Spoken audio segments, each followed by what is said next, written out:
রাসূলুল্লাহ এ আশায় রয়েছি আমি গুনাহগার ইয়া রাসূলুল্লাহ। আমার সঙ্গে আপনারাও বলেন, জীবনে হবে কি তোমার দিদার ইয়া রাসূলুল্লাহ এ আশায় রয়েছি আমি গুনাহগার ইয়া রাসূলুল্লাহ। জীবনে হবে কি তোমার দিদার ইয়া রাসূলুল্লাহ এ আশায় রয়েছি আমি গুনাহগার ইয়া রাসূলুল্লাহ।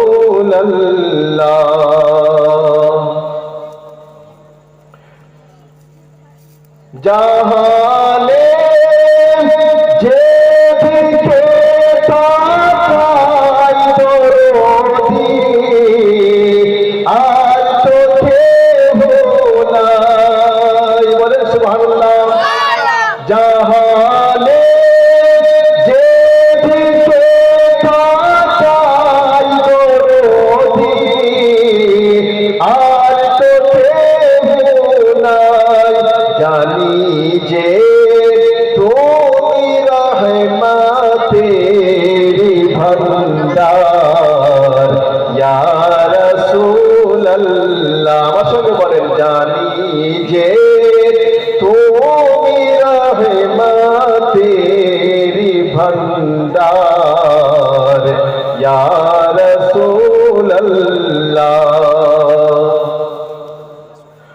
মরণের কালে যেন পাই তোমার চরণ তলে ঠাই, বলেন আমিন, বলেন আল্লাহুম্মা আমিন, আমিন। মরণের কালে যেন পাই তোমার চরণ তলে ঠাই, হাসরের দিনে তুমি বিনে নাই যে উদ্ধার ইয়া রাসূলুল্লাহ। হাসরের দিনে তুমি বিনে নাই যে উদ্ধার ইয়া রাসূলুল্লাহ। জীবনে হবে কি তোমার দিদার ইয়া রাসূলুল্লাহ। বিরাদরান ইসলাম, আল্লাহ তাবারক ওয়া তাআলা তার হাবিব করিমকে, দয়ার নবীকে দুনিয়াতে এমন সময়ে পাঠিয়েছিলেন যখন মা বোনদের কোনো সম্মান ছিল না। মা বোনদেরকে পায়ের ফুটবল মনে করা হতো, মা বোনদেরকে স্বামীর অংশ দেওয়া হতো না, মা বোনদেরকে তাদের ছেলেদের অংশ দেওয়া হতো না, বেটিদের কোনো কাদার ছিল না, মায়েদের কোনো সম্মান ইজ্জত ছিল না। পায়ের ফুটবলের মতো তারা এখানে ওখানে এর পায়ের তলায় ওর পায়ের তলায় গড়িয়ে বেড়াতো। দয়ার নবীকে আল্লাহ দুনিয়াতে পাঠালেন, মায়েদেরকে আল্লাহ তার হাবিবে কারিমের ওসিলায় এমন সম্মান দিলেন। আমার দয়ার নবী বললেন, ও যুবকেরা, ও আমার উম্মতেরা, শোনো, তোমাদের মায়ের পায়ের তলে তোমাদের জান্নাত। জোরে বলেন সুবহানাল্লাহ। আল্লাহ রাব্বুল আলামিন পবিত্র কোরআনুল কারীমের মধ্যে বলছেন, হুয়াল আউয়ালু ওয়াল আখিরু ওয়াজ যাহিরু ওয়াল বাতিনু ওয়া হুয়া বিকুল্লি শাইইন আলীম। জগৎ বিখ্যাত মুহাদ্দিস আব্দুল হক দেহলভী রাহমাতুল্লাহি তাআলা আলাইহি নিজের কিতাব মাদারিজুন নবুওয়াতের মধ্যে তিনি লিখছেন, বলছেন যে এই আয়াতে কারিমাটা আল্লাহ রাব্বুল আলামিনের শান আর আমাদের বিশ্ব নবী সাল্লাল্লাহু তাআলা আলাইহি ওয়াসাল্লামের শান। জোরে বলেন সুবহানাল্লাহ। জগৎ বিখ্যাত শায়র, উর্দু কবি, जिन्हीं सारे जहां से अच्छा हिंदुस्तान हमारा, हम बुलबुले हैं इसकी, ये गुलिस्तान हमारा। আল্লামা ডাক্তার ইকবাল তিনি বিশ্ব নবী সম্পর্কে বলছেন, নিগাহে ইশক মস্তি মে ওহি আউয়াল ওহি আখির, ওহি কুরআন ওহি ফুরকা ওহি তোহা ওহি ইয়াসিন। আমার বিশ্ব নবীর দরবারে একজন বিখ্যাত সাহাবী, যার নাম হলো হযরতে জাবির রাদিয়াল্লাহু তাআলা আনহু। হযরতে জাবির রাদিয়াল্লাহু তাআলা আনহু আমার দয়ার নবীর দরবারে উপস্থিত হয়ে বলছেন, ফিদাকা বি ও উম্মি ইয়া রাসূলুল্লাহ, হুজুর গো আপনার পায়ের তলে আমার মা বাবা কুরবান। ইয়া রাসূলুল্লাহ, আপনি আমার মনের একটা প্রশ্ন জেগেছে, আপনাকে সেই প্রশ্নটা করতে চাই। আল্লাহর হাবিব বলেন, জাবির গো আমার সাহাবী, তুমি বলো তোমার মনের কি প্রশ্ন? হযরতে জাবির বলছেন, ইয়া রাসূলুল্লাহ, আমার প্রশ্ন হলো আল্লাহ তাবারক ওয়া তাআলা কোন জিনিসটাকে সর্বপ্রথমে তৈরি করেছেন? আমার বিশ্ব নবী সাহাবীর প্রশ্নের উত্তরে বলেন, ইয়া জাবির ইন্নাল্লাহ তাআলা কদ খালাকা ক্বাবলাল আশিয়াই নূরা নাবিয়িকা। ওগো জাবির শোনো, সমস্ত কিছুর পূর্বে আল্লাহ তাবারক ওয়া তাআলা তোমার নবীর নূরকে তৈরি করেছেন মিন নূরিহি, নিজের নূর দ্বারা। ওয়ালাম ইয়াকুন ফি যালিকাল ওয়াক্তে, ওই সময় কোনো জিনিস ছিল না, লাউহুন ওয়ালা কলামুন, ওই সময় লৌহ ছিল না, কলম ছিল না, ওয়ালা মালাকুন, ফেরেশতা ছিল না, ওয়ালা নারুন, জাহান্নাম ছিল না, ওয়ালা জান্নাতুন, জান্নাত ছিল না, ওয়ালা সামাউন, আসমান ছিল না, ওয়ালা আরদুন, জমিন ছিল না। দোস্ত, আল্লাহ তাবারক ওয়া তাআলার প্রিয় হাবিব সাল্লাল্লাহু আলাইহি ওয়াসাল্লাম বলছেন, জাবির, আল্লাহ ছাড়া যখন কারো অস্তিত্ব ছিল না, সেই সময়ে আল্লাহ তাবারক ওয়া তাআলা নিজের নূর দিয়ে তোমার নবীর নূরকে তৈরি করেছেন। যারা বলেন সুবহানাল্লাহ। তাহলে কি বুঝতে পারলেন? আল্লাহ তাবারক ওয়া তাআলা জমিন, আসমান, জান্নাত, জাহান্নাম, চাঁদ, সূর্য, গ্রহ, তারা, ফেরেশতা, আরশ, কুরসি, লৌহ, কলম, তামাম কিছু তৈরি করার পূর্বে আল্লাহ তাবারক ওয়া তাআলা নিজের নূর দিয়ে নিজের নবীর নূরকে তৈরি করেছেন। যারা বলেন সুবহানাল্লাহ। আমার বিশ্ব নবী সাল্লাল্লাহু তাআলা আলাইহি ওয়াসাল্লাম একদা সাইয়্যিদুল মালায়েকা জিবরিল আমিন, যে জিবরিল আমিন আদম আলাইহিস সালামের জামানা দেখেছেন, যে জিবরিল আমিন নূহ আলাইহিস সালামের জামানা দেখেছেন, যে জিবরিল আমিন ঈসা আলাইহিস সালামের জামানা দেখেছেন, যে জিবরিল আমিন ইব্রাহিম আলাইহিস সালামের জামানা দেখেছেন, যে জিবরিল আমিন ইসমাঈল আলাইহিস সালামের জামানা দেখেছেন, যে জিবরিল আমিন ইয়াহইয়া, যাকারিয়া, মূসা, ঈসা আলাইহিস সালামদের জামানা দেখেছেন, ওই জিবরিল আমিন যিনি সমস্ত ফেরেশতাদের টিচার, সমস্ত ফেরেশতাদের সরদার, ওই জিবরিল আমিনকে আমার বিশ্ব নবী একদিন জিজ্ঞাসা করছেন, ওগো জিবরিল আমিন, বলো কেমন উমরকা, তোমার বয়স কত?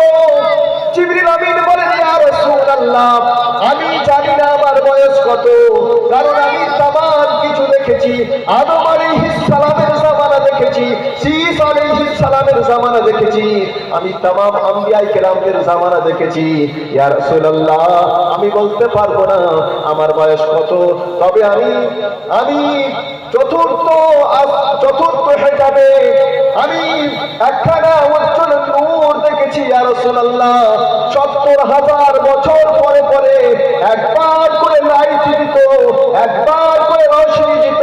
ইয়া রাসূলুল্লাহ, আমি ওই নূরখানাকে ৭২,০০০ বার দেখেছি। যেন বলেন সুবহানাল্লাহ। নারে রিসালাত, আজমতে মুস্তাফা, अज़मते मुस्तफा मसला के आला हजरत नारे तकबीर नारे दुख सवारी अल्लाहर हाथे नसीबेर फेर बोलो के पारे खंडाते সেই তো পারে সওদা করে সেই তো পারে সওদা করে মিসকিন বানাতে সুখ দুঃখ সবারই আল্লাহর হাতে নসিবের ফের বলো কে পারে খন্ডাতে শোনো গো মুমিন শোনো কেমন তারা মুসলমান নবীর মোহাব্বতে তারা দিয়ে দিল আপন প্রাণ শোনো গো মুমিন শোনো কেমন তারা মুসলমান নবীর মোহাব্বতে তারা দিয়ে দিল আপন প্রাণ যা হয় হোক না এই দুনিয়াতে ওর এর প্রতিফল পাবো রোজ হাসরেতে সেই তো পারে সদা করে সেই তো পারে সদা করে মিসকিন বানাতে সুখ দুঃখ সবারই আল্লাহর হাতে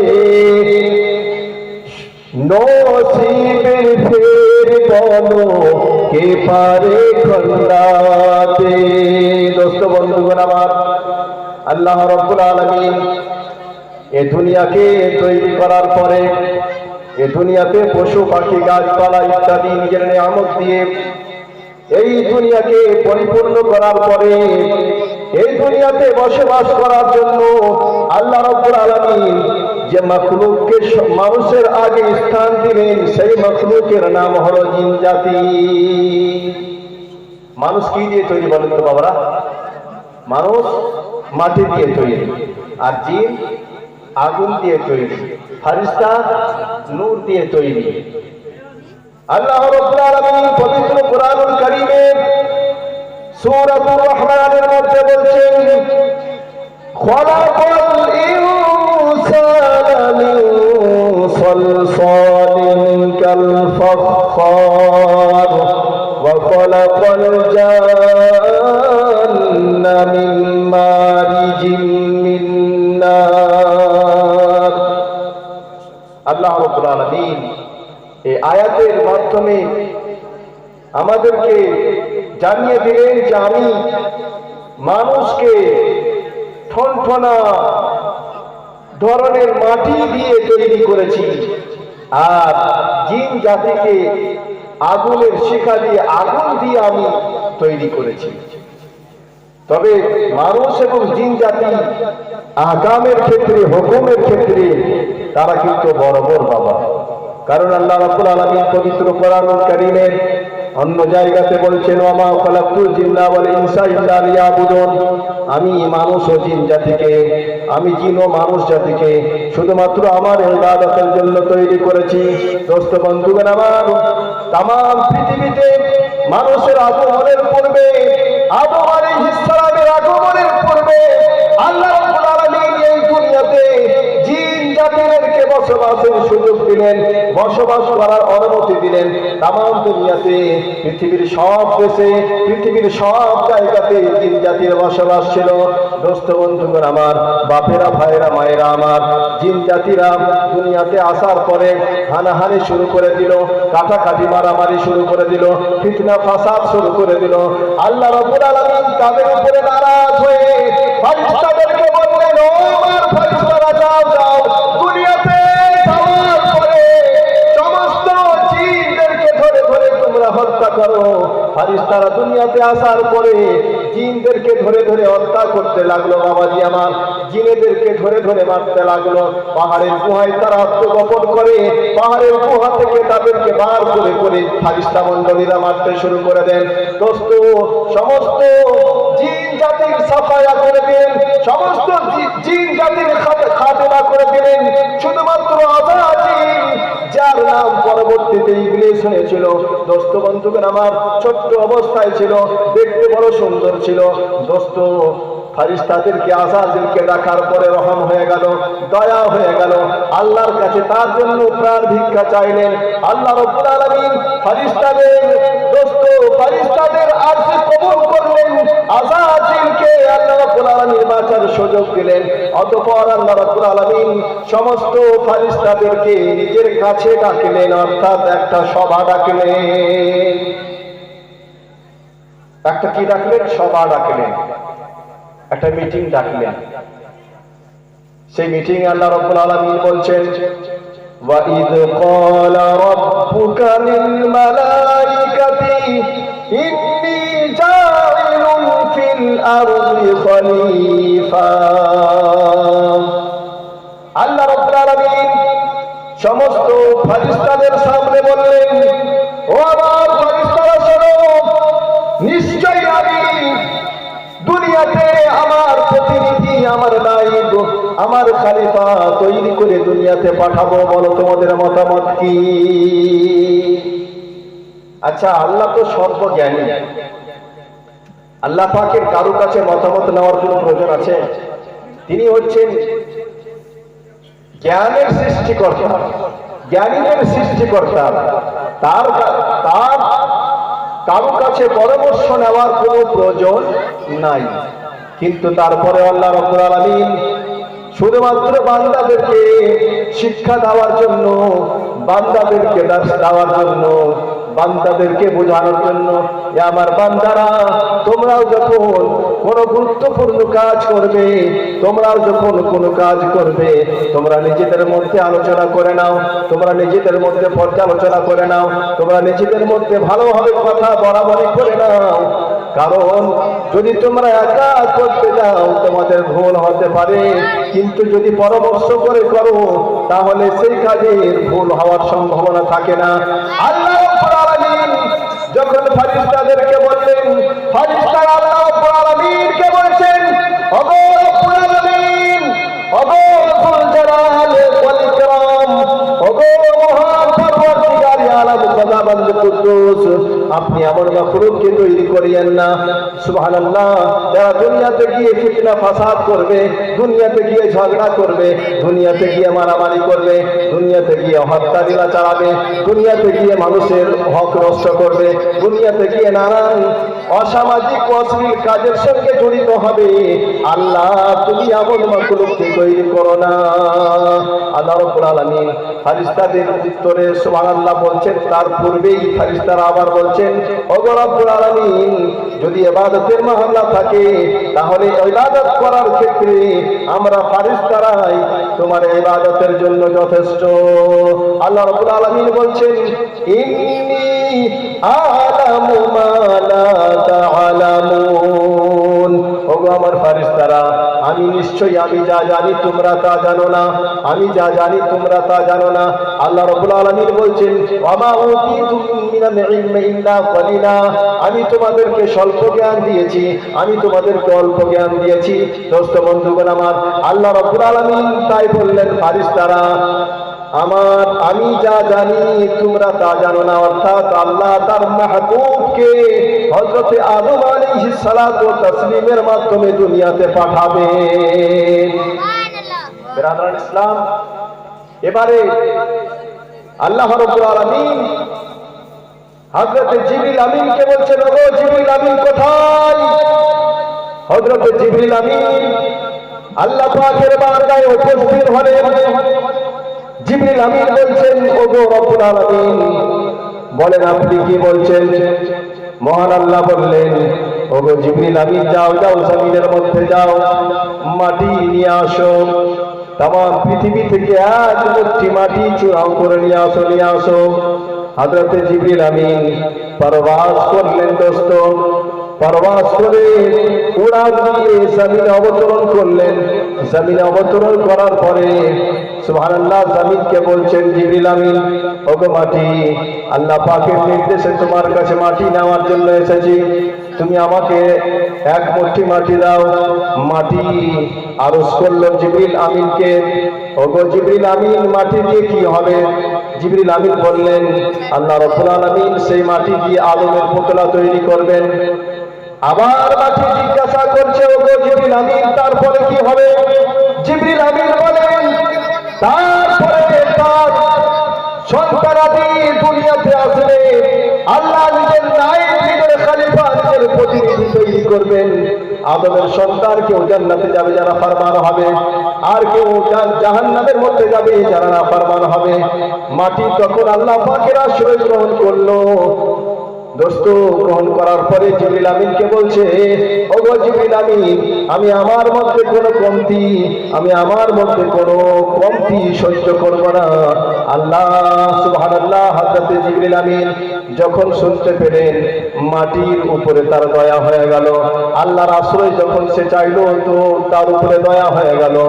মাটির কাছ থেকে মাটি না নিয়ে আল্লাহ রাব্বুল আলামিনের বারগাহে উপস্থিত হয়ে বলছেন, রব্বুল আলামিন, মাটি আনতে গেলাম, কিন্তু মাটি তোমার আশ্রয়ের কথা যখন বললো আমাকে দয়া হয়ে গেল, মাটি নিয়ে আসতে পারেনি।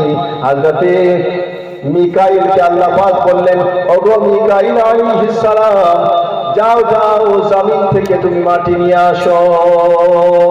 মিকাইল আলাইহিস সালাম যখন জমিনের মধ্যে আসলেন, মাটি নেওয়ার জন্য জমিনের কাছে যখন বললেন, মাটি বলছে, ওগো মিকাইল আলাইহিস সালাম, মাটি দিয়ে কি হবে? হযরত মিকাইল আলাইহিস সালাম বললেন, ওগো মাটি, জমিন শোনো, তোমার কাছ থেকে মাটি নিয়ে যাব, সেই মাটি দিয়ে আদমের পুতুল তৈরি হবে, আদমের সন্তানাদি হবে। আদমের যে সমস্ত সন্তানাদি ফরমান বান্দা হবে তাদেরকে আল্লাহ জান্নাতের মধ্যে দিবেন, আর যারা না ফরমান হবে তাদেরকে আল্লাহ জাহান্নামের মধ্যে দিবেন। যেমনটা আল্লাহ রাব্বুল আলামিন সূরাতুল বায়িনার মধ্যে বলছেন, ইন্নাল্লাযীনা আমানু ইন্নাল্লাযীনা কাফারু মিন আহলিল কিতাবি ওয়াল মুশরিকিনা ফি নারি জাহান্নাম খালিদিনা ফিহা উলাইকা হুম শাররুল বারিয়া। আল্লাহ রাব্বুল আলামিন বলেন, যারা কুফরি করেছে মুশরিকিনদের মধ্যে, যারা কুফরি করেছে আহলে কিতাবদের মধ্যে, তারা সদা সর্বদা জাহান্নামের আগুনের মধ্যে তারা থাকবে। এবং মখলুকের মধ্যে উলাইকা হুম শাররুল বারিয়া, মখলুকের মধ্যে সব চাইতে নিকৃষ্টতম মখলুক তারা, যারা আল্লাহর সঙ্গে শিরিক করেছে, যারা আল্লাহ পাকের নাফরমানি করে কাফির হয়ে গেছে, তাদেরকে আল্লাহ জাহান্নামের মধ্যে দিবেন। এবং তারা হচ্ছে জমিনের মধ্যে সব চাইতে নিকৃষ্টতম মখলুক। কিন্তু দোস্ত বন্ধুগণ আমার, আল্লাহ রাব্বুল আলামিন সূরাতুল তিনের মধ্যে বলছেন, ওয়াত-তিনি ওয়াজ-যাইতুনি ওয়া তুরি সিনিনা ওয়া হাদাল বালাদিল আমিন লাকাদ খালাকনাল ইনসানা ফি আহসানি তাকওয়িম। তুরে সিনার শপথ, তিনের শপথ, জাইতুনের শপথ, এবং বিশ্বনবী সাল্লাল্লাহু আলাইহি ওয়াসাল্লাম যেখানে জন্মগ্রহণ করেছেন মক্কাতুল মুকাররমার শপথ করে আল্লাহ রাব্বুল আলামিন বলছেন, নিশ্চয়ই আমি মানুষকে সর্বোৎকৃষ্ট করে, সর্বসুন্দর করে তৈরি করেছি। আসুম্মা রাদাদনাহু আসফালা সাফিলিন, অতঃপর আমি তাদেরকে নিম্ন থেকে নিম্নতর অবস্থার দিকে ফিরিয়ে দিয়েছি। মিকাইল আলাইহিস সালাম মাটিকে বলছেন, মাটি, আল্লাহর নির্দেশে আমি তোমার কাছে মাটি নিতে এসেছি, আমাকে মাটি দাও। আবার মিকাইল আলাইহিস সালাম কে জমিন বলল, মাটি বলল, এই ধরতি বলল, ওগো মিকাইল আলাইহিস সালাম, আমি আল্লাহ পাকের আশ্রয় চাইছি, আমি আমার মধ্যে কোনো কমতি সহ্য করতে পারবো না। মিকাইল আলাইহিস সালাম জমিনের উপরে দয়াবান হলো, হযরত মিকাইল আলাইহিস সালাম আবার ফিরে গেলেন আল্লাহ পাকের দরবারে। আল্লাহ পাক বললেন, মিকাইল তুমি কি মাটি নিয়ে এসেছো? মিকাইল আলাইহিস সালাম বললেন, রব্বুল আলামিন মাটি নেওয়ার জন্য গেলাম, মাটি নিতে আমি গেলাম, কিন্তু মাটি না নিয়ে ফিরে এসেছি। কারণটা হলো জমিন আপনার আশ্রয় চাইলো, আমি তাকে আপনার আশ্রয় দিলাম, আর নিজের কমতির কথা, নিজের কমির কথা বলে দুঃখ পেল, এই জন্য আমি মাটি নিয়ে আসতে পারিনি, আমি ফিরে চলে এসেছি। তারপরে রব্বুল আলামিন হযরত ইসরাফিল আলাইহিস সালামকে দুনিয়ার মধ্যে এই জমিনের মধ্যে মাটি আনতে পাঠালেন। হযরত ইসরাফিল আলাইহিস সালাম মাটি আনতে গেলেন। পূর্বের দুইজন ফেরেশতা জিবরাইল ও মিকাইলের সঙ্গে যেমন ঘটনা ঘটলো, তেমন ঘটনা হযরত ইসরাফিল আলাইহিস সালামের ক্ষেত্রেও ঘটে গেল। আল্লাহ পাকের বারগাহে উপস্থিত হয়ে হযরত ইসরাফিল আলাইহিস সালাম সুবহানাল্লাহ বললেন, রব্বুল আলামিন তোমার আশ্রয়ের কথা যখন বললো, আমার অন্তরে তোমার সেই মাখলুক জমিনের জন্য দয়া হয়ে গেল, মাটি নিয়ে আসতে পারিনি। আল্লাহ দোস্ত বন্ধুগণ আমার, বাপেরা ভাইয়েরা আমার, মাটি না নিয়ে যখন ফিরে আসলো, 4 নম্বরে হযরত ইসরাঈল আলাইহিস সালামকে আল্লাহ রাব্বুল আলামিন জমিন থেকে মাটি আনার জন্য পাঠালেন। ও ইসরাঈল আলাইহিস সালাম কোথায় তুমি? আল্লাহ রাব্বুল আলামিনের বারগাহে উপস্থিত হয়ে হযরত ইসরাঈল আলাইহিস সালাম বললেন, লাব্বাইক ইয়া আল্লাহ, ওগো রব্বুল আলামিন আমি উপস্থিত আছি। দোস্ত আল্লাহ পাক বললেন, ওগো ইসরাঈল যাও যাও, আমি আমার খলিফা তৈরি করব, আমি আমার খলিফা বানাবো, আমি আদম আলাইহিস সালামকে আমার প্রতিনিধি করব, তার পুতুল তৈরি করার জন্য, তার প্রতিমা তৈরি করার জন্য জমিনে যাও, গিয়ে তুমি জমিন থেকে মাটি নিয়ে আসো। দোস্ত বন্ধুগণ আমার, হযরত ইসরাঈল আলাইহিস সালাম জমিনে আসলেন। আসার পরে জমিনকে মাটি নেওয়ার কথা যখন বললেন, জমিন আবার পূর্বের 3 জন ফেরেশতার মতো আল্লাহ পাকের আশ্রয় চাইলো। তারপরে নিজের কমতির কথা বলে দুঃখ প্রকাশ করলো। হযরত ইসরাঈল আলাইহিস সালাম বলছেন, ওগো মাটি থামো থামো, তুমি কেঁদো না, তুমি কেঁদো না। কারণটা হলো তুমি বলছো আমাকে মাটি তুমি নিও না, মাটি আপনি নিয়েন না। আল্লাহ বলছেন, ও ইসরাঈল তুমি মাটি নিয়ে আসো, আমি যদি আল্লাহ পাকের হুকুমের প্রতি আমল করি তাহলে তুমি নারাজ হবে, আর তোমার কথার উপরে যদি আমল করি, আল্লাহ পাকের কথার উপরে যদি আমল না করি তাহলে আল্লাহ নারাজ হবেন। আমি কোনো অজুহাত দেখতে চাই না, আমি কোনো কথা শুনতে চাই না, আমি তোমাকে কোনো সুযোগ দিতে চাই না। আল্লাহ রাব্বুল আলামিনের অর্ডার হয়েছে, হযরত ইসরাঈল আলাইহিস সালাম জমিনের সব জায়গা থেকে চুনে চুনে তিনি এক মুঠি মাটি নিয়ে আল্লাহ পাকের দরবারে উপস্থিত হলেন। আল্লাহ বললেন, ইসরাঈল তুমি কি মাটি আনতে পেরেছো? হযরত ইসরাঈল আলাইহিস সালাম বলছেন, রব্বুল আলামিন আমি তো গেলাম, যাওয়ার পরে মাটি তো নানা রকম অজুহাত শোনাতে লাগলো। আমি বললাম, মাটি আমি তোমার কোনো অজুহাত শুনতে চাই না, আমি তোমার কোনো কৈফিয়ত শুনতে চাই না, আমি তোমার কোনো কথা শুনতে চাই না, আমি তোমার কোনো রকম কোনো আশ্রয় তোমাকে দিতে চাই না, আমি তোমাকে কোনো সুযোগ দিতে চাই না। মাটির কাছ থেকে আমি জবরদস্তি আল্লাহ তোমার দরবারে আমি মাটি নিয়ে এসেছি। জোরে বলেন সুবহানাল্লাহ। তাম পৃথিবী থেকে হযরত ইসরাঈল আলাইহিস সালাম এক মুঠি মাটি নিলেন। এই জন্য দুনিয়ার মানুষ কোথাও কালো, কোথাও সাদা, কোথাও লাল, কোথাও নাটা, কোথাও উঁচু, কোথাও এই নানান রঙের যে মানুষ দেখতে পাওয়া যায়, এর কারণ হলো হযরত আদম আলাইহিস সালাম কে যে যে জায়গার মাটি নিয়ে আল্লাহ তৈরি করেছেন, আদমের সন্তান আমরা। দোস্ত আমাদের মাটি, আমরা যে যে জায়গার মাটি থেকে তৈরি হয়েছি, ওই মাটির যেমন কালার আমাদের শরীরের তেমন কালার। ধরে বলেন সুবহানাল্লাহ। বিরাদরান ইসলাম, আমেরিকার মানুষ খুব সাদা ফর্সা, ভারতের মানুষ হচ্ছে কলিপাতা আমের মতো লাগি লাগা, তারপরে আপনার কাশ্মীরের মানুষ হচ্ছে উঁচু লম্বা, তারপরে আপনার চীন দেশের মানুষ হচ্ছে বেটে এবং কি বলে খাটো, তারপরে বিভিন্ন দেশের মানুষ বিভিন্ন রকম, ওয়েস্ট ইন্ডিজের মানুষ কালো, জিম্বাবুয়ের মানুষ কালো, দক্ষিণ আফ্রিকার মানুষ কিছু ভালো তো কিছু কালো, বিভিন্ন জায়গার মানুষের বিভিন্ন রং, বিভিন্ন কালার। এর কারণ হলো হযরত ইসরাঈল আলাইহিস সালাম তাম পৃথিবী থেকে মাটি চুনে চুনে এক মুঠি মাটি নিয়ে আল্লাহ পাকের দরবারে উপস্থিত হয়েছিলেন। যারা বলেন সুবহানাল্লাহ।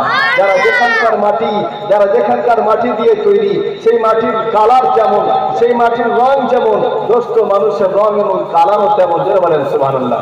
দোস্ত বন্ধুগণ আমার, আল্লাহ রাব্বুল আলামিন সেই মাটিকে একটা জায়গাতে রেখে দিলেন।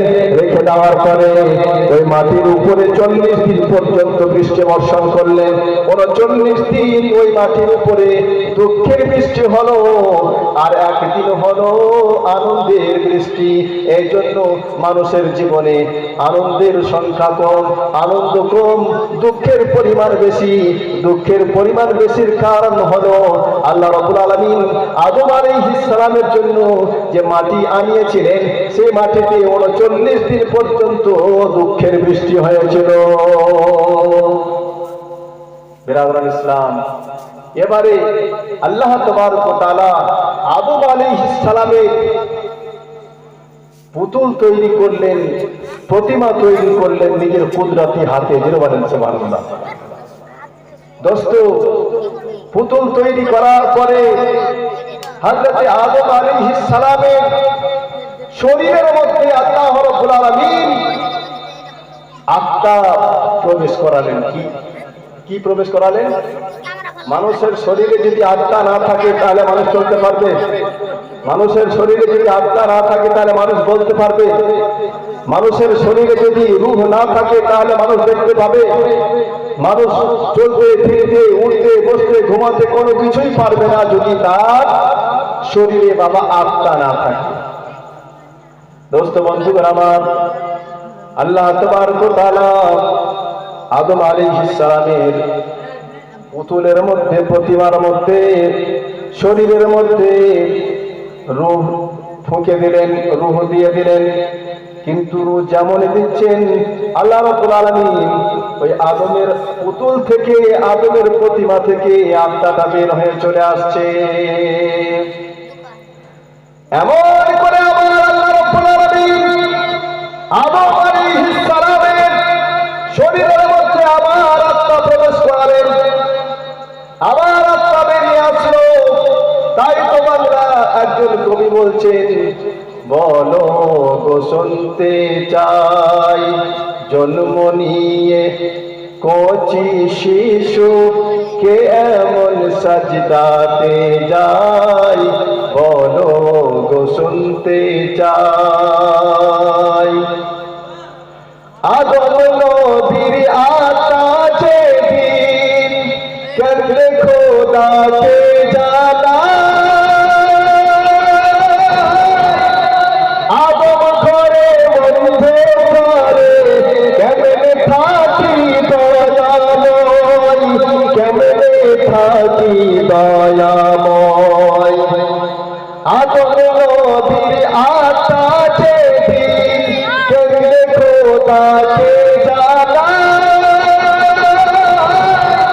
আদম ঘরে বন্ধ করে কেমনে থাকি দয়াময়, কেমনে থাকি দয়াময়।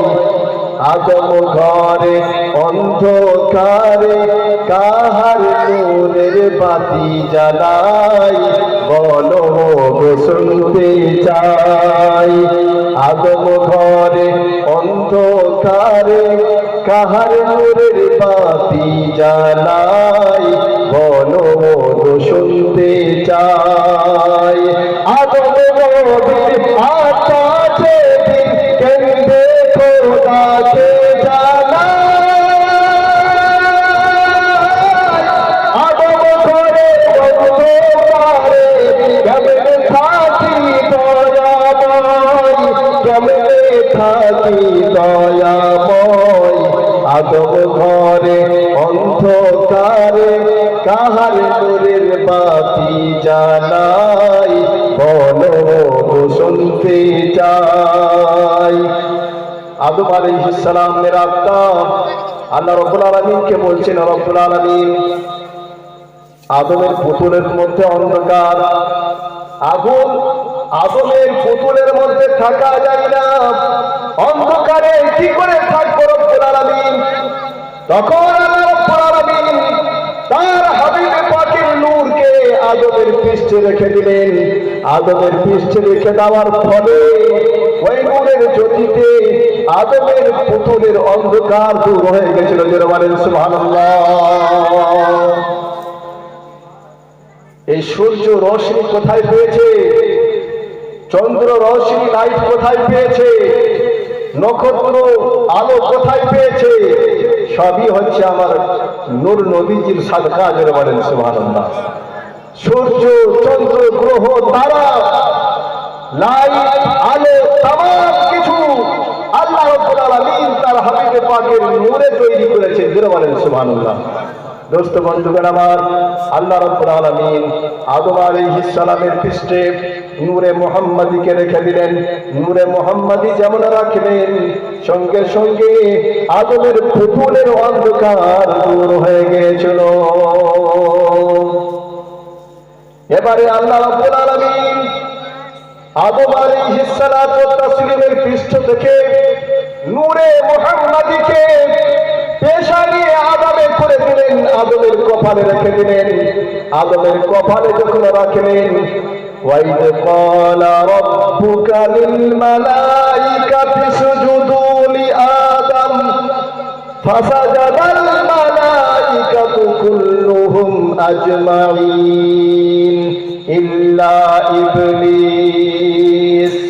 দোস্ত বন্ধুগণ আমার, আদম আলাইহিস সালামের পেশানিতে নূরে মুহাম্মাদী রেখে দেওয়ার কারণে সেই নূরের তাজিমের জন্য আদম আলাইহিস সালামকে সমস্ত ফারিস্তাদেরকে বললেন, আল্লাহ, ওগো আমার ফারিস্তারা, ওগো আমার নূরের মাখলুকেরা, ওগো আমার ফারিস্তারা, তোমরা সবাই মিলে আদম আলাইহিস সালামকে সাজদা করো।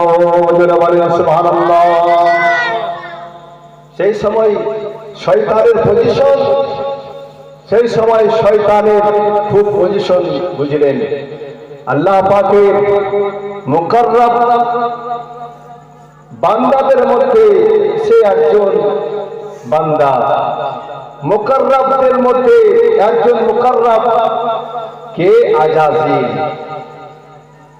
সে লক্ষ লক্ষ কোটি কোটি বছর ধরে আল্লাহ পাকের ইবাদত বندگی করেছে। জমিনের যে জায়গাতে আমি আপনি বসে আছি, এই জায়গাতেও আজাজিলের সাজদা হয়েছে। বুঝলেন, জমিনের কোন জায়গাতে বাদ নাই যেখানে ইবলিস শয়তান সাজদা করেনি।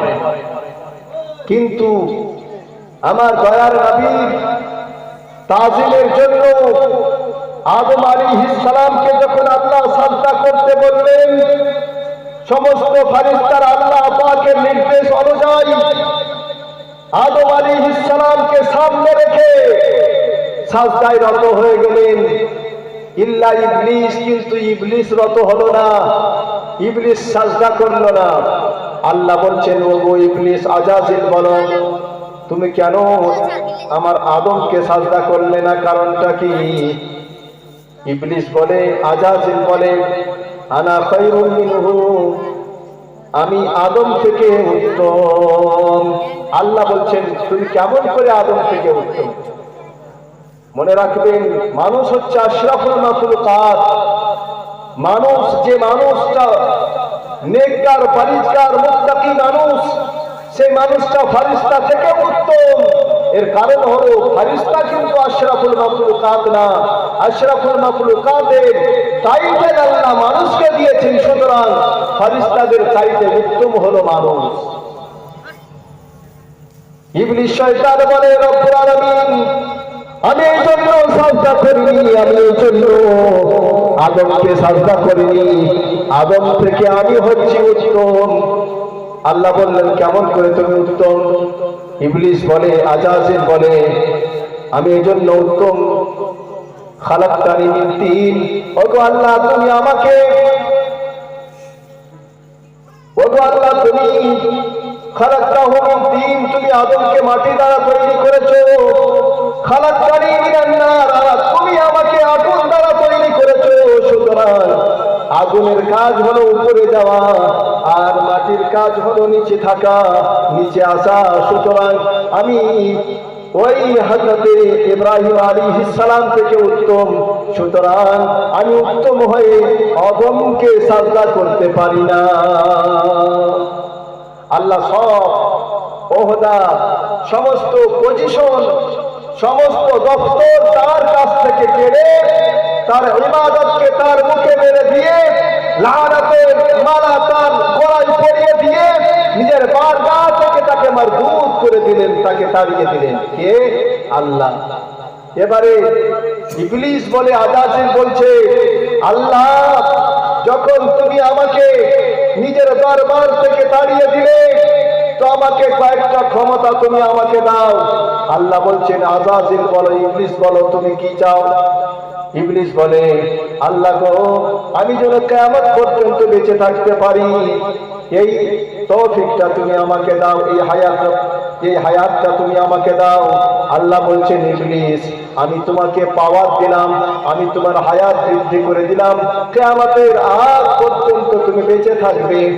ইবলিস বলে, রব্বুল আলামিন আমি যেন যে কোনো সময় যে কোনো ধরনের শাকল ইখতিয়ার করতে পারি, আকৃতি ধারণ করতে পারি, এই তৌফিকটা তুমি আমাকে দাও।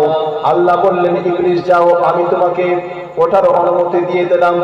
এই জন্য তো বাবা দেখবেন, আপনি হঠাৎ করে গরু দেখলেন, আবার ওই হঠাৎ করে গরু দেখার পরে ওটা আবার কুকুর হয়ে গেল, ওটা আবার বিড়াল হয়ে গেল, ওটা আবার সাপ হয়ে গেল। তবে হাদিস শরীফের মধ্যে পাওয়া যায়, জিনেরা বেশিরভাগ সাপের আকৃতি ধারণ করতে পছন্দ করে। ওই জন্য বাড়িতে যদি সাপ দেখতে পান, মা বোনেরা শুনে নেন, বাড়িতে যদি সাপ দেখতে পান তো সঙ্গে সঙ্গে মারবেন না। কে জানেন? বাড়িতে সাপ দেখলে ওকে মহলত দিতে বলেছেন আল্লাহর নবী, ওকে সুযোগ দেওয়ার কথা বলেছেন। আপনি বলবেন, ওগো আল্লাহর মাখলুক, কি আছো তুমি, আমার বাড়ি ছেড়ে চলে যাও। তোমাকে হযরত সুলাইমান আলাইহিস সালামের দোহাই দিলাম, যদি জিন থাকে আপনার বাড়ি থেকে পালিয়ে যাবে, আর যদি জিন না থাকে, অরিজিনাল সাপ থাকে, দোস্ত আপনি তাকে তারপরে আপনি মারতে পারবেন, কোনো ক্ষতি হবে না। কিন্তু জিন যদি সাপের আকৃতি ধারণ করে থাকে আর যদি আপনি তাকে মেরে দেন, তাহলে কিন্তু পরবর্তীতে ক্ষতি হওয়ার সম্ভাবনা আপনার আমার আছে। দোস্ত বন্ধুগণ আমার, ইবলিস বলে, ওগো রব্বুল আলামিন আমি যেন যে কোনো সময় আমি যে কোনো আকৃতি ধারণ করতে পারি, আমি যে কোনো রূপ ধারণ করতে পারি, এই ক্ষমতা তুমি আমাকে দাও। আল্লাহ বলছেন, ওগো আজাজিল যাও যাও, আমি তোমাকে পাওয়ার দিলাম, আমি তোমাকে ক্ষমতা দিলাম, আমি তোমাকে সুযোগ দিলাম, তুমি যখন চাইবে, যা চাইবে তুমি তার আকৃতি ধারণ করতে পারবে। কিন্তু দোস্ত, নবীগণের আকৃতি ধারণ করতে পারবে না। নবীগণের কাছে ইবলিসের কোনো চক্রান্ত, কোনো দাও চলে না। হযরত মুহতারাম বিরাদরান ইসলাম, আমি একটা ছোট্ট করে গজল শোনাবো, তবে আপনাদেরকে একটা কথা মাঝে বলে দিই, আমাদের এই জালসা এবং জীবনী যে আয়োজন করা হয়েছে, এটার একমাত্র কারণ হল 1000 টাকা নগদ চাইব, কোনো মা পারবেন দিতে? ও মা বোনেরা, আপনাদের কাছে কাছে আমি মাত্র 1000 টাকা চাইবো। এই ভাইরা, তোমার এই আহমদ বাবু যাও তো, তুমি ওইদিকে যাও, 1000 টাকা মায়েরা যদি এনে থাকেন তাহলে দিয়ে দেন, আর যদি না এনে থাকেন আপনি হাতটা তুলেন, আগামীকালকে আপনি বাড়ি থেকে নিয়ে আসবেন।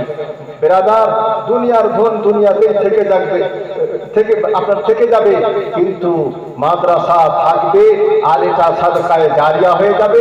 যতদিন পর্যন্ত মাদ্রাসা থাকবে, যতদিন পর্যন্ত মাদ্রাসায় ছেলেমেয়েরা কোরআন শরীফ এবং আরো অন্যান্য ইসলামিক শিক্ষায় শিক্ষিত হবে, ততদিন পর্যন্ত আপনার আমলনামাতে নেকি পৌঁছতেই থাকবে। যারা বলেন সুবহানাল্লাহ।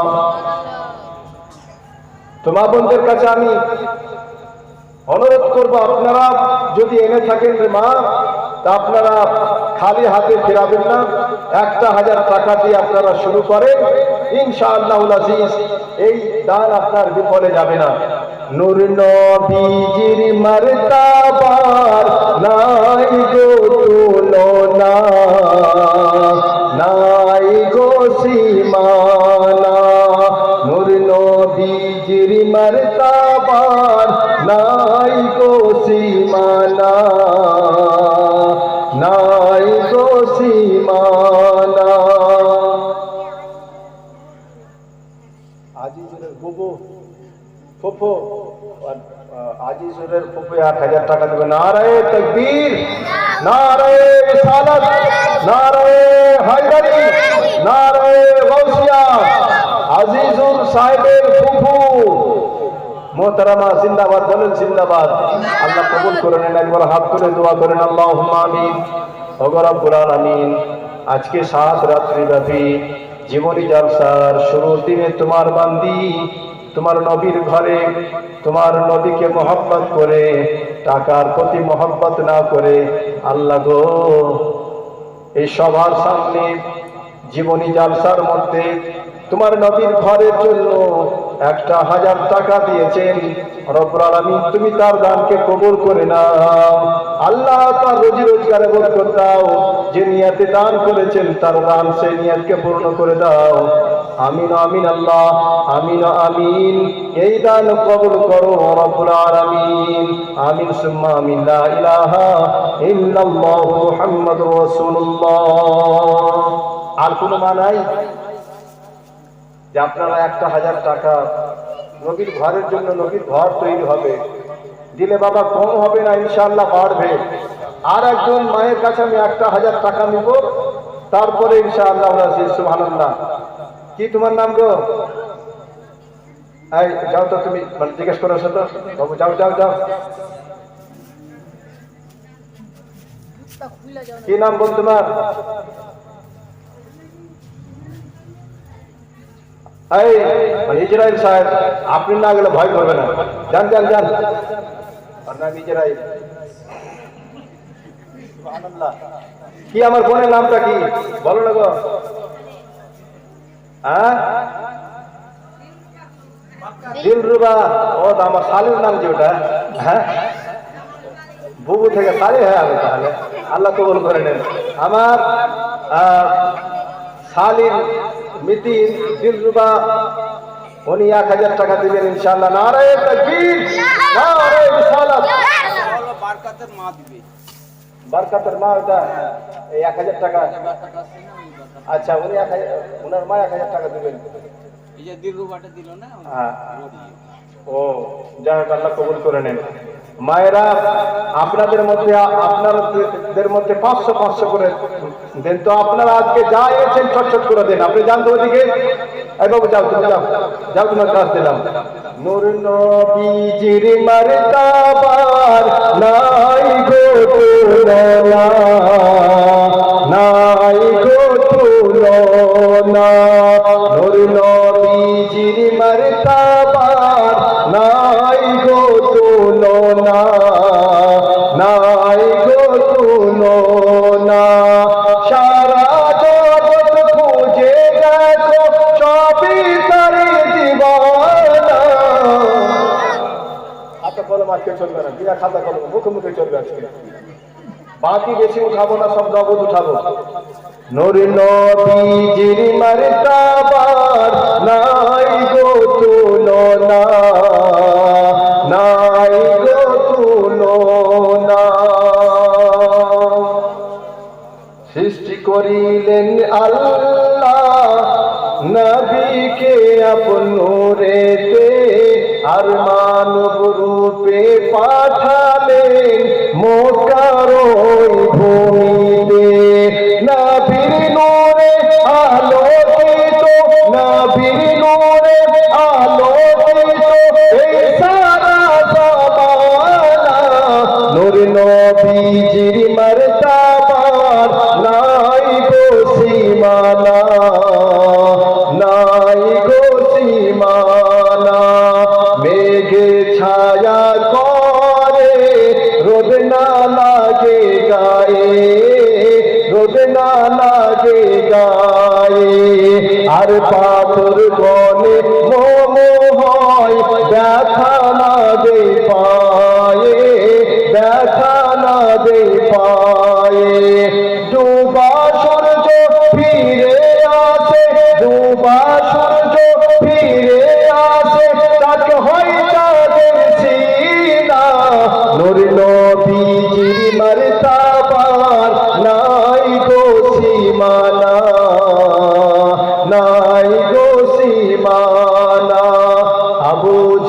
কেন বলে কি আছে মোর হাতে, কি আছে মোর হাতে, ঈমান নিয়ে আসিব যদি বলে দিতে পারে, যদি বলে দিতে পারে। পাথর হাতে কলমা পড়ে, পাথর হাতে কলমা পড়ে, ঠিক পড়ে দেই না ঠিকানা। নূর নবীজির মর্তবার নাই গো সীমানা, নাই গো সীমানা। 1000 টাকার দাতা, তাহলে কজন হলো 1000 টাকাওয়ালা? জি তিনজন হলো নাকি? চারজন হচ্ছে। আমরা হচ্ছি বারবিওয়ালা, আমরা 12 রবিউল আউয়াল ওয়ালা, 12 জন মায়েদের কাছ থেকে নিব। আর আজকে আপনারা প্রথম এসেছেন যেহেতু, তো আপনারা আজকে বাবাজিদের মধ্যে মাত্র 2 জনের কাছে আমি 1000 করে টাকা নিব। বিরাদরান ইসলাম, মা বোনেরা আমার, এবারে শুনুন, আল্লাহ রাব্বুল আলামিন আযাজিলকে তার সমস্ত ইবাদতকে নষ্ট করে দিলেন, লানাতের মালা তাকে পরিয়ে দিয়ে, নিজের বারগাহ থেকে মারফুত করে দিয়ে তাকে নিজের দরবার থেকে তাড়িয়ে দিলেন। আযাজিল তখন বলছে, ওগো রব্বুল আলামিন, তুমি আমাকে কয়েকটা অনুমতি দাও, তার মধ্যে আমাকে কিয়ামতের আগ মুহূর্ত পর্যন্ত বেঁচে থাকার অনুমতি দাও। আল্লাহ বললেন, আযাজিল আমি ওটার অনুমতি দিয়ে দিলাম। বিরাদার, আযাজিল বলল, রব্বুল আলামিন আমি যেন যে কোনো রূপ আকৃতি ধারণ করতে পারি সেটার অনুমতি দাও। আলমগীরের আম্মা 1000 টাকা। নারে তাকবীর, নারে রিসালাত, নারে হায়দারি, নারে গৌসিয়া। আলমগীরের আম্মা জান, আলমগীরের আম্মা জান বলেন জিন্দাবাদ, আল্লাহ কবুল করেন। দোস্ত বন্ধুগণ আমার, আযাজিল বলে, রব্বুল আলামিন আমি তোমার বান্দার কাছে হাজির হব, আমি তোমার বান্দাদেরকে সৎ পথ থেকে সরিয়ে তাদেরকে বিপথে, আমি তাদেরকে গুমরাহির পথে টানতেই থাকবো। আল্লাহর কাছে শপথ করলো, আল্লাহর কাছে কসম করলো, আল্লাহ কসম করলেন, আল্লাহ বললেন, আমি আমার ইজ্জতের কসম করে বলি, আমি বান্দাদেরকে ততক্ষণ পর্যন্ত মাফ করতেই থাকবো যখন বান্দা গুনাহ করবে, আমার কাছে রুজু করবে, বান্দা ক্ষমা চাইবে, আমি আল্লাহ তাদেরকে, আমি আমার জালালের কসম করে বলি, আমার ইজ্জতের কসম করে বলি, আমি তাদেরকে ক্ষমা করতেই থাকবো। যেন বলেন সুবহানাল্লাহ। আল্লাহ রাব্বুল আলামিন হযরত আদম আলাইহিস সালামকে জান্নাতের মধ্যে থাকার অনুমতি দিলেন। জান্নাত কেমন হবে? জান্নাতু আদলিন তাজরি মিন তাহতিহাল আনহারু খালিদিনা ফিহা আবাদা। জান্নাতে রং বেরঙের ফলমূলের গাছ থাকবে, জান্নাতে বিশাল বিশাল অট্টালিকা মহল থাকবে, জান্নাতে কোনো বুড়ি জান্নাতে যাবে না। কোনো বুড়িও যদি মারা যায় তাহলে যুবতী হয়ে মারা যাবে। কোনো বাচ্চা ছেলে যদি মারা যায়, বাচ্চা অবস্থায় জান্নাতে যাবে না। কিয়ামতের দিন আল্লাহ রাব্বুল আলামিন ওই বাচ্চাটাকে যুবক করে দিবেন, যুবক হয়ে জান্নাতের মধ্যে যাবে। জান্নাতের মধ্যে কেউ কালো হয়ে জান্নাতে যাবে না। দুনিয়াতে যতই কালো থাকুক না কেন, আল্লাহ রাব্বুল আলামিন তার শাকল ও সূরাতকে, তার চেহারাকে উজ্জ্বল করে দিবেন, তার চেহারাকে নূরানি করে দিবেন। আর নূরানি চেহারা নিয়ে যুবক হয়ে ওই যুবকটা জান্নাতের মধ্যে প্রবেশ করবে। অসুস্থ হয়ে কেউ জান্নাতে যাবে না, সবাই সুস্থ হয়ে জান্নাতে যাবে। যদি অসুস্থ হয়ে মারা যায়, দোস্ত বন্ধুগণ আমার, আল্লাহ বলছেন জান্নাতের মধ্যে ঝর্ণা প্রবাহিত আমি করে দিয়েছি।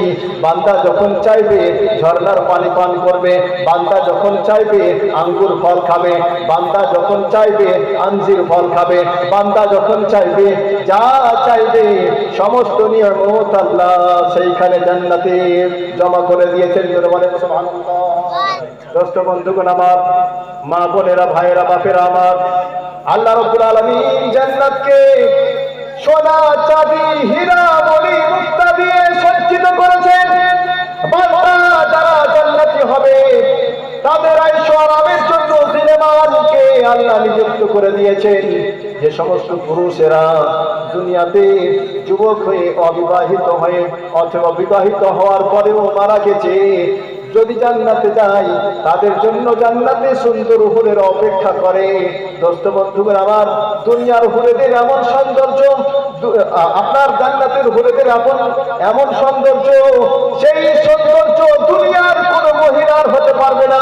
তামাম দুনিয়ার মহিলার সৌন্দর্যকে যদি এক জায়গাতে জমা করা হয় আর আল্লাহর জান্নাতের হুরের সুবহানাল্লাহ চেহারাকে যদি একদিকে রাখা হয় একজনের, তো হুরেদের চেহারা সুন্দরের পাল্লা ভারী হয়ে যাবে। যেন বলেন সুবহানাল্লাহ। দোস্ত বন্ধুগণ আমার, হযরত আদম আলাইহিস সালামকে আল্লাহ রাব্বুল আলামিন জান্নাতে থাকার অনুমতি দিলেন। হযরত আদম আলাইহিস সালাম জান্নাতের ফুল ফলের বাগানে তিনি সুবহানাল্লাহ ঘুরে বেড়ান। একদিন আল্লাহ জিজ্ঞাসা করলেন, আদম, ও আমার পয়গম্বর, ও গো আমার খলিফা, বলো বলো আমার জান্নাতে তোমাকে কেমন লাগে? আল্লাহ বলেন, আদম, আমি জান্নাতে কোনো জিনিসের কম রাখিনি। আমি জান্নাতের মধ্যে থাকার জন্য সুন্দর সোনা, চাঁদি, মণি, মুক্তা, হীরা দিয়ে তৈরি করা মহল তোমার জন্য রেখেছি। আল্লাহ রাব্বুল আলামিনকে আদম আলাইহিস সালাম বলেন, আল্লাহ গো, তোমার জান্নাতে কোনো জিনিসের কম নাই। তারপরে আল্লাহ আদম আলাইহিস সালামের মনের মধ্যে কিছু কমতি দেখলেন। অতঃপর আল্লাহ রাব্বুল আলামিন ওই আদম আলাইহিস সালামের বুকের পাঁজরের হাড় দিয়ে হযরত মা হাওয়া রাদিয়াল্লাহু তাআলা আনহাকে তৈরি করলেন। যারা বলেন সুবহানাল্লাহ। আমাদের সবার দাদির নাম হযরত মা হাওয়া। আপনাদেরও দাদি, সারা দুনিয়ার উনি দাদি ছিলেন। মা হাওয়া হযরত আদম আলাইহিস সালামের স্ত্রী। আমাদের বুকের যে হাড় আছে পাঁজরের হাড়, এই পাঁজরের হাড় আমাদের ওদের চাইতে একটা কম আছে, ওদেরকে দিয়ে দেওয়া হয়েছে। আমরা বুকের হাড় দিয়ে দিয়েছি, তারপরে কিন্তু ওদের মন ভরাতে পারি না। বুঝলেন, সব সময় ওরা বলে যে কি দিয়েছো মুখের বাপ, কি দিয়েছো মুখের বাপ, বলে না? আর যত মেয়ে মানুষ বুঝলেন আমার কাছে তাবিজ নিতে আসে, ওরা স্বামীকে ভোলাবার জন্য বেশি তাবিজ নিতে আসে, বেশিরভাগ মেয়েরা বলে বলে সাহেব কথা শোনে না স্বামী, শুধু মায়ের কথা শুনছে, বাপের কথা শুনছে, ভাইয়ের কথা শুনছে, বোনের কথা শুনছে, কিন্তু আমার কথা শোনে না। একজন মেয়ে বুঝলেন একদিন আমার কাছে এসে গল্পটা শুনে নেন, তাহলে ছোট্ট করে গল্প শুনি তারপরে আগে বাড়ি। একজন মেয়ে এসে বলছে, বলি সাহেব, স্বামী সবসময় দাঁত মুখ মানে কড়মড় করছে, একটা তাবিজ দেন যেন আমার প্রতি একটু ঠান্ডা হয়। তোকে বললাম যে তুমি ওকে তাবিজ পড়াইতে পারবো? বলে না, ওকে তাবিজ পড়ানো যাবে, বাঘের গলা থেকে মালা পড়াইতে পারবে। তো বলে অন্য বুদ্ধি করে না। ঠিক আছে, একটা তাবিজ লিখে দিলাম, বললাম যে তোমার স্বামীর বালিশের মতো তুমি ঢুকে দেবে, আর সাবধান কিন্তু কোনো অবস্থাতে যেন তোমার স্বামীর চোখে না পড়ে।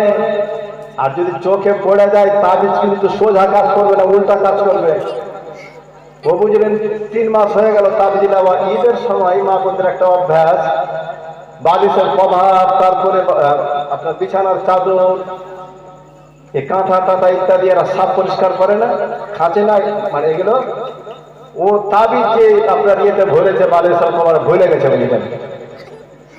আর ওর স্বামী চেয়ারে বসে আছে, আর ওর স্বামী বালিশটার কভারটা বার করছে বুঝলেন। আর পরে তাবিজ বার হয়ে আমার স্বামীর মুখের কাছে রুগীর সামনে গিয়ে পড়লো। ই তো মানে তাড়াতাড়ি চট করে মেয়েটা উঠাতে যাবে কি, অসহায় দাঁড়াও। ও তাবিজটাকে দিয়ে বলছে, তুমি কি করছো এগুলো জি আমার নামে? জি ওই জন্য তো আমার শরীর চেষ্টায় না। এমন মাইর লাগালো বুঝলেন, আমার সম্মানকে চেহারা করছিল মেয়েরা। তো তারপরের দিন মেয়েটা এসে বলছে যে মনি সাহেব তাবিজ বোধ হয় উল্টা কাজ করে গেছে। কেন? বলছে কি ভালো কি বাসবে, ওটা আজকে খুব জুত করে পিঠ আছে আমাকে। আমি বলছি তুমি কি আমার নাম বলে গেছো নাকি? বলছে না না, আপনার নাম বলি না। বললো আমার নাম বলে তো আমারও কিছুটা বাকি ছিল হয়তো। দোস্ত বন্ধুগণ আমার, হযরতে মা হাওয়া রাদিয়াল্লাহু তাআলা আনহাকে আল্লাহ রাব্বুল আলামিন আদম আলাইহিস সালামের বুকের পাঁজরের হাড় দিয়ে তৈরি করলেন। তৈরি করার পরে আদম আলাইহিস সালাম মা হাওয়াকে স্পর্শ করতে যাবেন, ছুঁইতে যাবেন, আল্লাহ বলছেন দাঁড়াও। বিবাহর আগে কোনো মেয়েকে ছোঁয়া যাবে? আপনারা ছুঁয়েছেন কি মানে কাউকে? হ্যাঁ, খবরদার, হারাম এগুলো।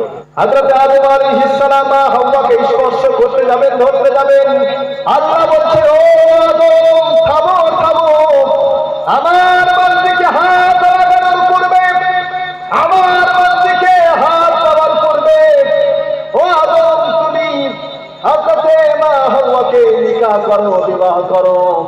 আল্লাহ রাব্বুল আলামিনের তরফ থেকে ফেরেশতা মণ্ডলীরা, তাদের মধ্যে হযরত জিবরিল আমিন আসলেন জান্নাতের মধ্যে।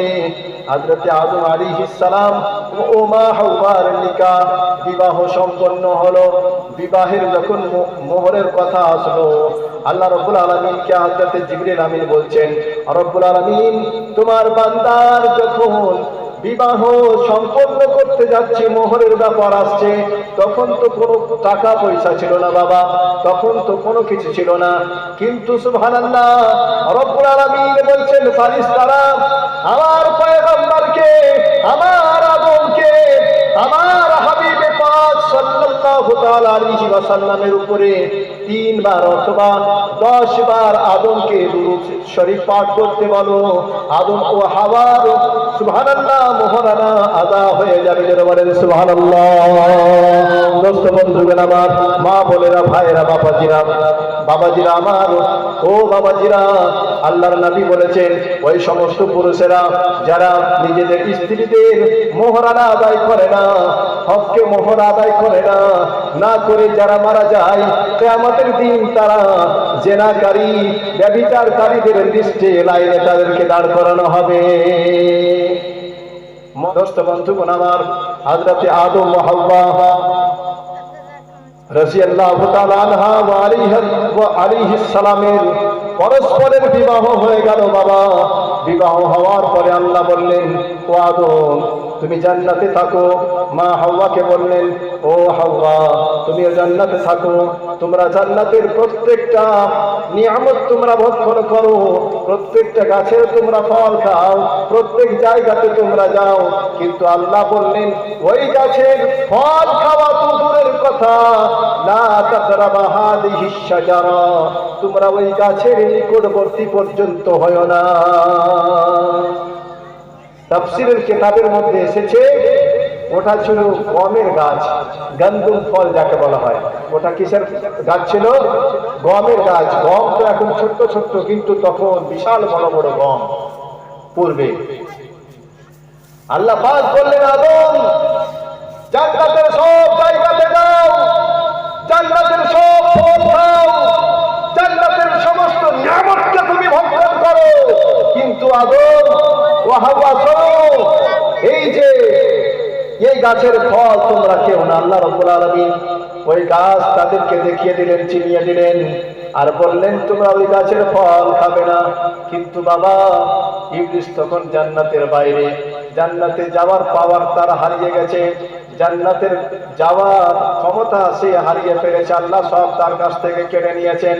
কিন্তু জান্নাতের একজন অফিসার যার নাম হলো তাউস বা ময়ূর, সুবহানাল্লাহ, জান্নাতের একজন অফিসার, তার বন্ধুর নাম হলো, দোস্ত বন্ধুগণ আমার, সাপ।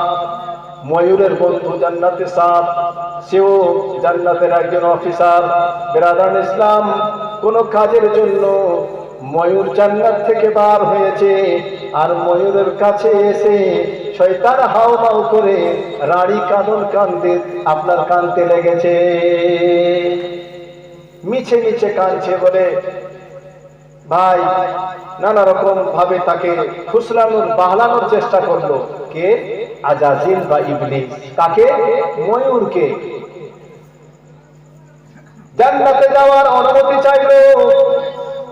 ইবলিস বলল ময়ূর তুমি আমাকে নিজের পাখায় করে, তুমি নিজের পাখাতে বসে আমাকে জান্নাতের মধ্যে নিয়ে চলো। ময়ূরের পাখার পরিমাণ এর আগে 700 চাইতে বেশি ছিল, কিন্তু সুবহানাল্লাহ পরবর্তীতে কম করে দেওয়া হয়েছে। এর কারণ হলো সে জান্নাতে যাওয়ার জন্য ইবলিসকে সহযোগিতা করেছে। দোস্ত বন্ধুগণ আমার, ময়ূর বলছে ইবলিস শোনো, আমি তোমাকে জান্নাতে নিয়ে যেতে পারি না। জান্নাতে যাওয়ার একমাত্র অনুমতি আল্লাহ দিবেন। আল্লাহ যাকে জান্নাতে যাওয়ার অনুমতি দিবেন তারাই জান্নাতে যেতে পারবে, তাছাড়া পারবে না। আবার ইবলিস শয়তান ময়ূরের কাছে মান্নাত সমাদাত করতে লাগলো, ওগো ভাই ময়ূর আমাকে জান্নাতের মধ্যে নিয়ে চলো, জান্নাতের মধ্যে নিয়ে চলো। তখন ময়ূর বলে আমার একজন বন্ধু আছে যার নাম হলো সাপ, সাপকে বলে দেখবো। দোস্ত বন্ধুগণ আমার, সাপের আগে বিষ ছিল না, সাপের আগে কোনো জাহাজ ছিল না, যখন জান্নাতের মধ্যে ছিল। কিন্তু সুবহানাল্লাহ, দেখেন খোদার কি কারিশমা, খোদার কি কুদরত দেখুন। হযরতে আদম আলাইহিস সালাম ও হাওয়া রাদিয়াল্লাহু তাআলা আনহা জান্নাতের মধ্যে আছেন। সাপ মুখে করে ইবলিস শয়তানকে জান্নাতের মধ্যে যখন প্রবেশ করেছে, বাবা চতুর্দিক থেকে ফারিস্তারা, জান্নাতের দরওয়ানেরা রে রে করে হই হই করে উঠলো, একে জান্নাত থেকে বার করো, একে জান্নাত থেকে বার করো। আল্লাহ বললেন ও আমার জান্নাতের ফারিস্তারা, ও আমার জান্নাতের দরওয়ানেরা শোনো, ইবলিস যখন জান্নাতের মধ্যে চলে এসেছে তাহলে থাকতে দাও, বার করার কোনো দরকার নাই। দোস্ত বন্ধুগণ আমার, আল্লাহর সঙ্গে চ্যালেঞ্জ করেছিল যে তার বান্দাকে পথভ্রষ্ট করবে, তার বান্দাদেরকে বিপথে চালিত করবে, তার বান্দাদের দ্বারা ফিতনা ফাসাদ করাবে, তার বান্দাদের দ্বারা হামলা ইত্যাদি করাবে, তার বান্দাদেরকে ইসলামের পথ থেকে অন্য পথে নিয়ে যাবে। আল্লাহর সঙ্গে চ্যালেঞ্জ করেছিল। আল্লাহ ইবলিসকে বলেছিল, আল্লাহ পাক আপনার ইবলিসকে বলেছিলেন ও ইবলিস শোনো, আমি আমার বান্দাদেরকে ততক্ষণ পর্যন্ত ক্ষমা করতেই থাকবো যতক্ষণ পর্যন্ত আমার প্রতি বান্দারা রুজু হতেই থাকবে। যেন বলেন সুবহানাল্লাহ। আল্লাহ পাকের মায়া, আল্লাহ পাকের মায়া মাথায় বেশি 70টা মায়ের মমতাকে, 70টা মায়ের সুবহানাল্লাহ দয়া মায়া স্নেহকে এক জায়গাতে করলে যতটা পরিমাণ হয় তার চাইতে বেশি দয়াবান হচ্ছেন আমার আল্লাহ রাব্বুল আলামিন। যেন বলেন সুবহানাল্লাহ। এবারে দোস্ত বন্ধুগণ আমার, হযরত আদম আলাইহিস সালাম ও হযরত হাওয়া রাদিয়াল্লাহু তাআলা আনহা জান্নাতের মধ্যে ঘোরাফেরা করছেন, কোনো চিন্তা নাই, কোনো টেনশন নাই। আর জান্নাতের মধ্যে সন্তান প্রসব হবে না, জান্নাতের মধ্যে কোনো অসুখ হবে না, জান্নাতের মধ্যে কোনো জিনিসের কমতি হবে না। কিন্তু দোস্ত একদিন মা হাওয়ার কাছে গিয়ে ইবলিস গিয়ে হাওমাও করে কাঁদতেছে। মা হাওয়া বলছেন কেন তুমি কাঁদো, তোমার কি অভাব হয়েছে, তোমার কি অসুবিধা হয়েছে, তুমি কাঁদো কেন? ইবলিস বলে আমার কোনো অসুবিধা হয়নি, তোমাদের কথা যখন আমি চিন্তা করি আমার কান্না চলে আসে। মা হাওয়া বলছেন আমাদের কথা চিন্তা করে তোমার কান্না কেন আসছে? তখন ইবলিস বলে আল্লাহ রাব্বুল আলামিন তোমাদেরকে ওই গাছের ফল কেন খেতে নিষেধ করেছেন? এর কারণ হলো তোমরা যদি এই গাছের ফল খেয়ে নাও তাহলে তোমরা অমর হয়ে যাবে, কোনোদিন মরবে না। একজন মা পারে একটা সংসারকে জান্নাতের রূপ দিতে, যেন বলেন সুবহানাল্লাহ। ইবলিস শয়তানের কাছে মা হাওয়া জানতে চাইলেন ওগো ইবলিস বলো তুমি কেন কান্না করো?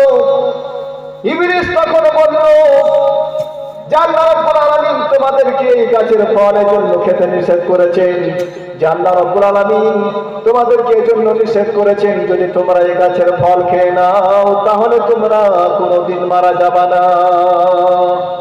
এই জন্য আমি তোমাদের কিসমতের দিকে দেখে, আমি তোমাদের দিকে দেখে কান্না করতেছি।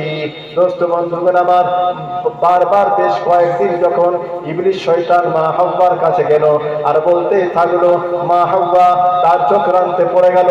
একদিন মা হাওয়ার সামনে ইবলিস গিয়ে মিথ্যা কসম খেলো আর বলল আমি কসম করে বলি, আমি শপথ করে বলি, আল্লাহ তোমাদেরকে অমর হতে দিবেন না, যার কারণে এই নিষিদ্ধ গাছের ফল খেতে তোমাদেরকে নিষেধ করেছেন। হযরত মা হাওয়া রাদিয়াল্লাহু তাআলা আনহা ওই গন্ধম গাছের ফল নিয়ে তিনি নিজেও খেলেন, আর একটা দানা হযরত আদম আলাইহিস সালামের জন্য বাঁচিয়ে নিয়ে গেলেন। দোস্ত বন্ধুগণ আমার, হযরত আদম আলাইহিস সালাতু ওয়াস তাসলিমের কাছে যখন মা হাওয়া রাদিয়াল্লাহু তাআলা আনহা ওই গন্ধম গাছের ফল যখন নিয়ে গেলেন, হযরত আদম আলাইহিস সালাম বলছেন, ও হাওয়া, এ কি তুমি করলা? আল্লাহ তো কঠোর ভাবে নিষেধ করে দিয়েছেন, আল্লাহ তো বারণ করে দিয়েছেন, আল্লাহ তো আমাদের জন্য ওই গাছের নিকটবর্তী হতেও নিষেধ করেছেন। ও হাওয়া, তুমি কেন খেলে? তখন মা হাওয়া রাদিয়াল্লাহু তাআলা আনহা নানা কথা বলে হযরত আদম আলাইহিস সালামকেও সেই গাছের ফল খাইয়ে দিলেন। এবারে আপনাদেরকে এখানে বলি, আমাদের হাই স্কুল, হাই মাদ্রাসার দিনিয়াত বইয়ে বা নবীদের কাহিনী বইয়ে একটা কথা থাকে, লেখা আছে যে আদম আলাইহিস সালাম ওই নিষিদ্ধ গাছের ফল খেয়ে গুনাহ করলেন। ধরে বলেন নাউযুবিল্লাহ। নবীগণ মাসুম না? নবীগণ তো মাসুম। মাসুমের অর্থ হলো নবীদের দ্বারা, ফেরেশতাদের দ্বারা কোনো গুনাহ হয়। দেখেন, ভুল ত্রুটি লাঘিস দুই ধরনের হয়। একটা হলো খাতায় ইজতিহাদি, গবেষণামূলক ভ্রান্তি যদি হয়, তাহলে এই ভ্রান্তির কারণে, এই লাঘিসের কারণে ওই ব্যক্তির কোনো গুনাহ হবে না। যেমন আইম্মায়ে কেরামগণ, ইমামে আজম ইমামে আবু হানিফা রহমতুল্লাহ আলাইহি, ইমামে মালিকি রহমতুল্লাহ আলাইহি, ইমামে শাফিঈ, ইমামে আহমদ ইবনে হাম্বল রাহিমাহুমুল্লাহু তাআলা আলাইহি, দোস্ত, ইনারা যদি শরীয়তের মাসলা বার করতে গিয়ে কোনো ত্রুটি, কোনো ভুল হয়, তাহলে এটা হলো খাতায় ইজতিহাদি, আর এই ভুল হওয়ার কারণে তাদের গুনাহ হবে না, বরং তারা একটি নেকি পাবেন। জোরে বলেন সুবহানাল্লাহ।